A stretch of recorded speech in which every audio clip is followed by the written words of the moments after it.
los últimos 200 años, la población se ha multiplicado por 6, la esperanza de vida por 2 y el ingreso per cápita por 10. Podemos pensar que esto fue al principio, pero que en los últimos años es cuando la cosa ha ido a peor y se ha torcido. Pues no, de los años 50 a la actualidad, la población se ha multiplicado por 2, el ingreso por 3 y somos un tercio más ricos. A nivel global, en algunas partes del mundo, los datos son incluso mejores. ¿Esto ha afectado solo a los países del primer mundo? No. A los países pobres incluso les ha ido bastante mejor. Un botswanés, es decir, habitante de Botswana, en Sudáfrica, gana, un botswanés de hoy, del año 2018, gana más que un finlandés de los años 50. Y la mortalidad infantil en Nepal, actual, es la misma que había en Italia en los años 50, que no era una mortalidad infantil disparada. Esto podríamos pensar, y es lo que nos dicen, que es a costa del medio ambiente. Somos más y más ricos porque estamos devastando el planeta y depredándolo como si fuéramos ratas o chinches o cucarachas. Para nada.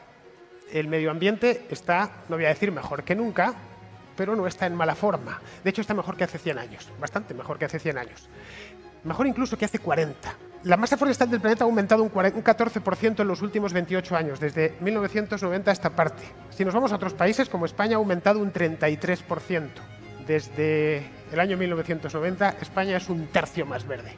Hay países incluso que han aumentado más todavía. En este punto podríamos pensar que la cosa no ha sido talar los bosques, que a la vista está que no ha sido.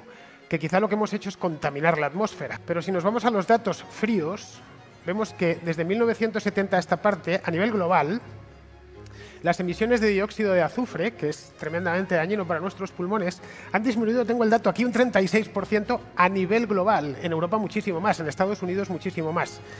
Y las de óxido de nitrógeno, que es esa cosa tan desagradable que echan los coches diésel, han disminuido, tengo el dato, un 62% a nivel global. ¿Esto por qué es? Pues porque los motores de explosión son cada vez más eficientes, simplemente. Pero lo más fabuloso de todo, lo más increíble, lo más milagroso, es lo largas que son nuestras vidas.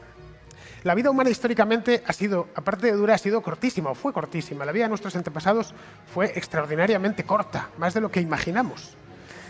En 1920, los años 20, pensaban que jamás podríamos pasar de promedio de los 65 años de esperanza de vida, media. Siempre podría haber algún octogenario, pero lo normal es que la gente muriese antes de los 65. Bien, 65 años es la esperanza de vida media hoy en Sudán, que es uno de los países más pobres del mundo y con uno de los peores sistemas sanitarios del mundo. Si nos vamos a España, pues descubrimos que vivimos 82 años de promedio, que en Argentina viven 76, que en Perú viven 74 y que en Honduras, que es un país de Centroamérica muy pobre, uno de los más pobres del continente, tienen una esperanza de vida media de 72. Pero lo mejor de esto no es que vivamos más años, que ya de por sí es algo que todos deseamos, sino que apenas mueren niños. En el año 1800, hace no tanto, en tiempos de Napoleón, el 45% de los niños en Europa morían antes de los 5 años. Todas las madres enterraban a algún niño. Era lo normal, era habitual. Los enterramientos infantiles, que hoy son una cosa muy extraña y nos encogen el corazón, a nuestros antepasados les parecían lo más normal.